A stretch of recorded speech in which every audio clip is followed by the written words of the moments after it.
Junqueras i el Joaquim Forn fa 4 mesos que són a la presó.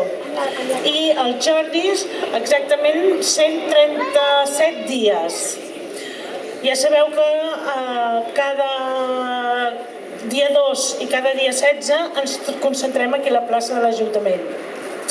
La programació que tenim preparada avui és un pèl diferent d'altres jornades.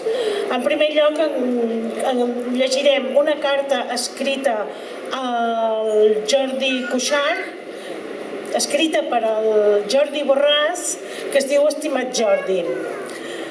Tot seguit, gràcies a la col·laboració del Nagual, farem un petit espectacle de titelles.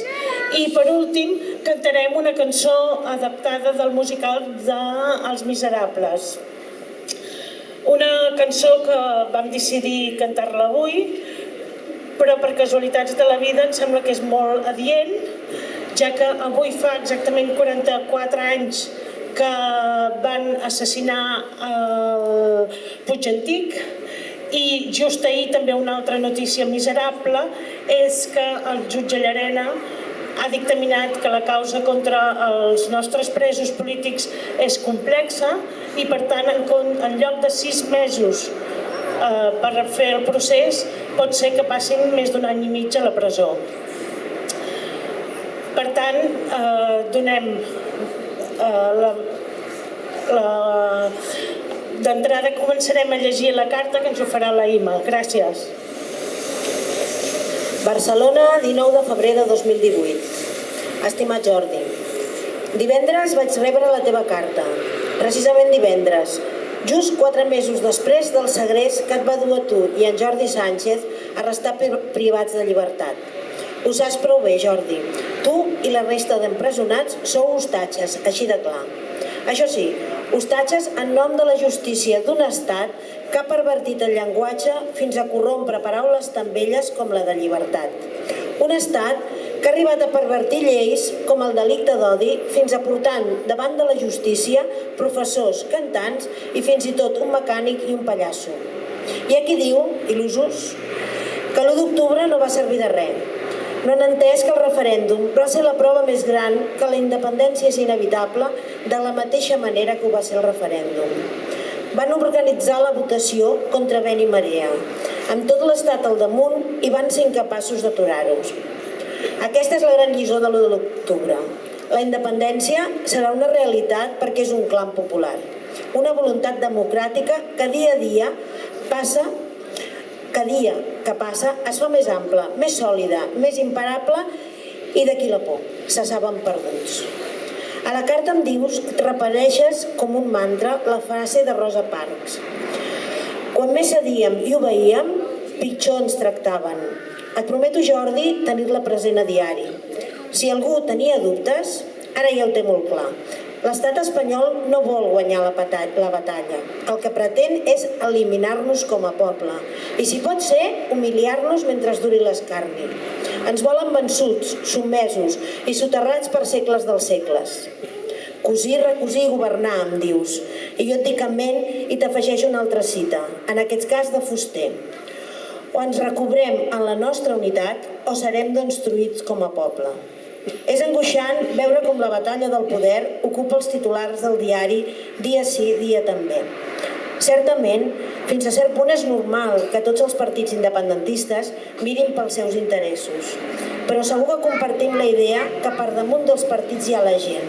I és aquí on hem d'anar a parar. Recordar a sang i foc la lliçó d'aquell 1 d'octubre. Tot és possible, fins i tot allò que creus impossible. No tinc cap dubte que ens en sortirem, també durant aquestes setmanes d'incertesa. Avui t'escric la carta de tornada, Jordi, una carta que publicaré en forma d'article, per cert. Tenim la Marta Pascal i la Marta Rovira declarant a Madrid davant del jutge Llarena. La repressió no s'atura, ho saps prou bé, però tampoc cessa la solidaritat. Divendres van sortir milers de persones arreu del país per reclamar la vostra llibertat. Cada dia, arreu del país hi ha actes, manifestacions o accions simbòliques per exigir el vostre alliberament. Ho seguirem fent fins que sigueu lliures, Jordi. Just avui també surt al carrer el meu nou llibre, on a través de fotografies i textos de 10 magnífics escriptors repassem el llegat d'una tardor que durarà anys. T'haig de dir, Jordi, que de les fotografies que hi surten, la que més em segueix gelant la sang és la que il·lustra aquest article. No és cap meravella de fotografia, però la teva mirada ho diu tot. Recordo molt bé aquell dia. Va ser el 20 de setembre, a les portes de la conselleria. Ja era fosc, i els antevalots dels Mossos van arribar amb intenció de desallotjar la zona.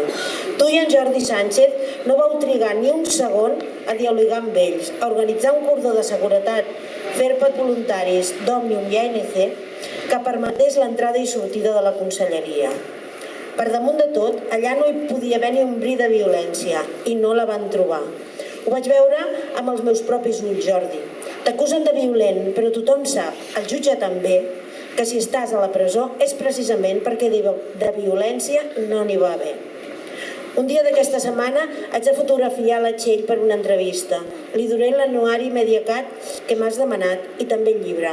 Ja el tinc dedicat fins i tot. Diu així: pel petit Amat i els valents dels seus pares, Jordi Cuixart i Txell Bonet.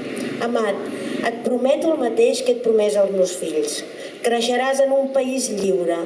Les dones i els homes d'aquesta terra ens encarregarem d'aconseguir-ho. Entre tots ho farem tot. Fins aviat, Jordi. Seguim i seguirem.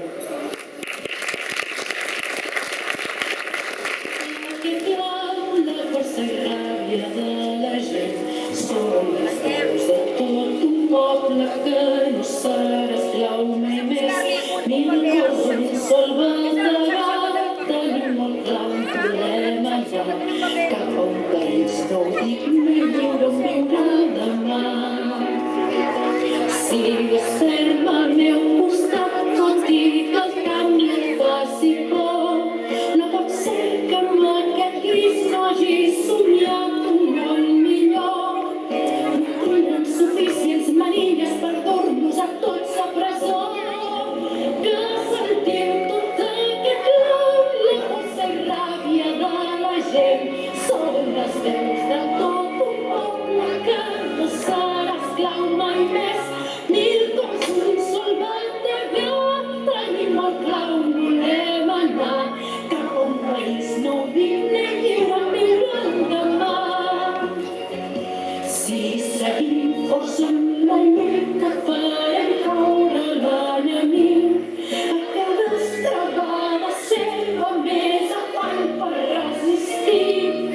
Pels noms i pels que ja no hi som, no tenim cap dret a defensar.